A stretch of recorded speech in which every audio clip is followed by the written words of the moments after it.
Welcome to Spirit Grooves.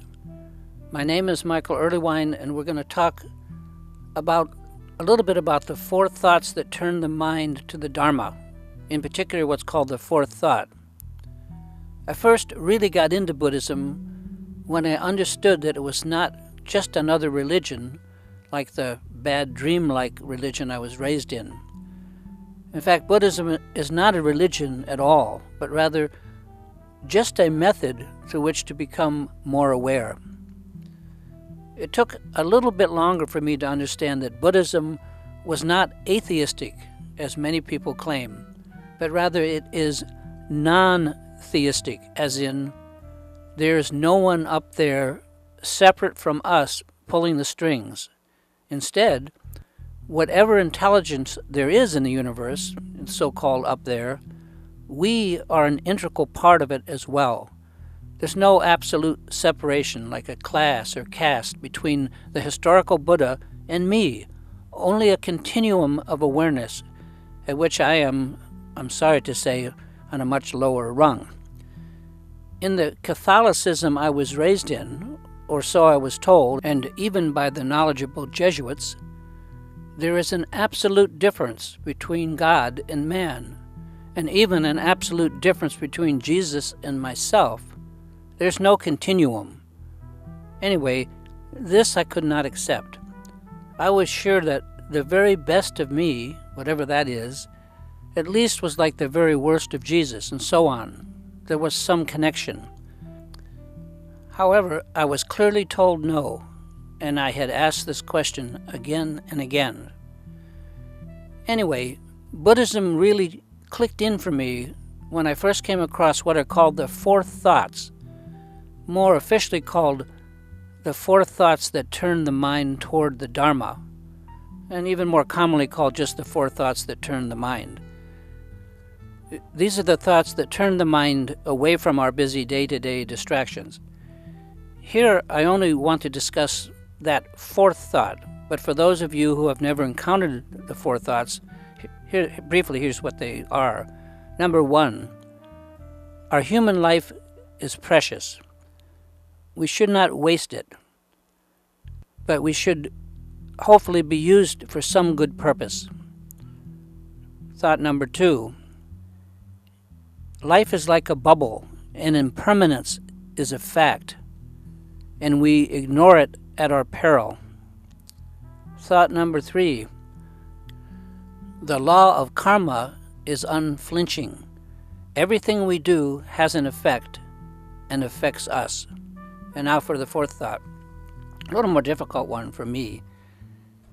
Cyclic life, the ups and downs of life, is inherently undependable. In other words, we will never get our ducks all in a row, not ever.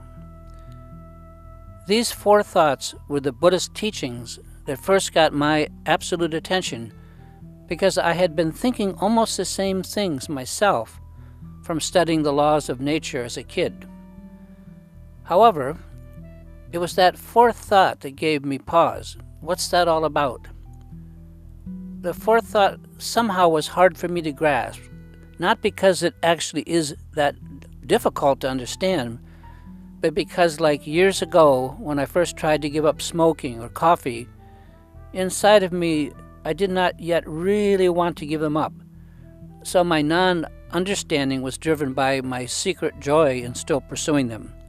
And that secret joy had to be plumbed to the very bottom and found to be what was causing me real physical suffering before I could tear myself away from it. And it took me a really long time. I was sure there was a back door to life. You know, another way out. And this is not uncommon either. With that fourth thought that turns the mind, the idea is that life is inherently undependable. And the fact that this cyclic existence we are attached to, life as we know it, will eventually wear us down and out of memory before we figure it all out. Before we actually can get our ducks in a row. But we keep trying anyway. And only we know if we're being successful. And with the end of life, with death, there's no such thing as success physically, except learning to fail successfully. Anyway, I was certain back then that I could somehow game the system. And in fact, I could get all my ducks in a row. I could master life so that it behaved as I wanted it. Yet all around me, if I looked, other people were suffering, struggling, dying, etc. But somehow I felt I was the exception, that I, perhaps only me, could beat the system. I could make it all come out right. If I was only good enough, if I worked hard enough, and was careful enough to think of everything, that then, for me at least, life could be mastered. It could be all good. I could have only the high parts of the cycle and escape from the low sides of life cycles. The low sides of the life cycles were where I repeatedly found myself mired in and unhappy. We each have to find out for ourselves if life is cyclic. Does our life go up and then down and on, around again, up and down? And if it does, we go with it, like it or not, and so on, which brings me to my point here. Life, at least according to the Buddhists, can't be rigged, no matter how smart we are. Quote, smart, unquote, is not the same as intelligent. A wound smarts. Life can't be taken by force, by cleverness, by scheming, planning, or any other approach other than that taken by the historical Buddha himself, which is why he took it. And that approach or path is simply awareness. In fact, the word Buddha in ancient Sanskrit simply means the aware one or the awakened one. It seems to be all a question of awareness. We are all aware, but to what degree? The Buddha's entire path or method, which is called the Dharma, is about one thing only: waking up, becoming more aware so that we can respond appropriately to the ups and downs of the life we now live, so that we can learn to fail successfully as life ends, which it, of course, eventually will. Without that awareness, we are subject to being torn apart by the tides and the cycles of life, a little piece at a time, and we can't seem to control it. We can't get our ducks all in a row, so to speak. So the point here is that, at least in my priority list, at the top of that list, before everything else, is the need to develop increased awareness so that I can learn to respond to the exigencies of life that confront me daily in a more useful and successful manner. It came as a real shock to me to learn from the highest Tibetan lamas that we have about zero chance of figuring out how to become aware of the true nature of our mind and existence without guidance, without help. In fact, the Tibetans used the following analogy, which was a showstopper for me. Imagine the entire earth covered by water. Into this we toss a single inner tube with a hole in it. Winds from the four quarters, the four directions, would push this tube every which way constantly.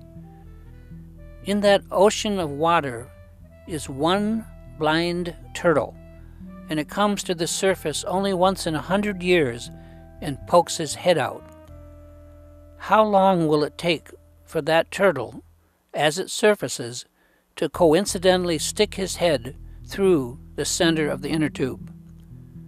That is how long it will take us, life after life, to discover the true nature of the mind and to be able to respond to life in a workable and enlightened way without having guidance from someone who has themselves already recognized the true nature of the mind.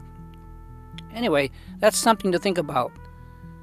We need help to learn how to become more aware. We need someone to point out to us just how the mind works. I hope this has been useful.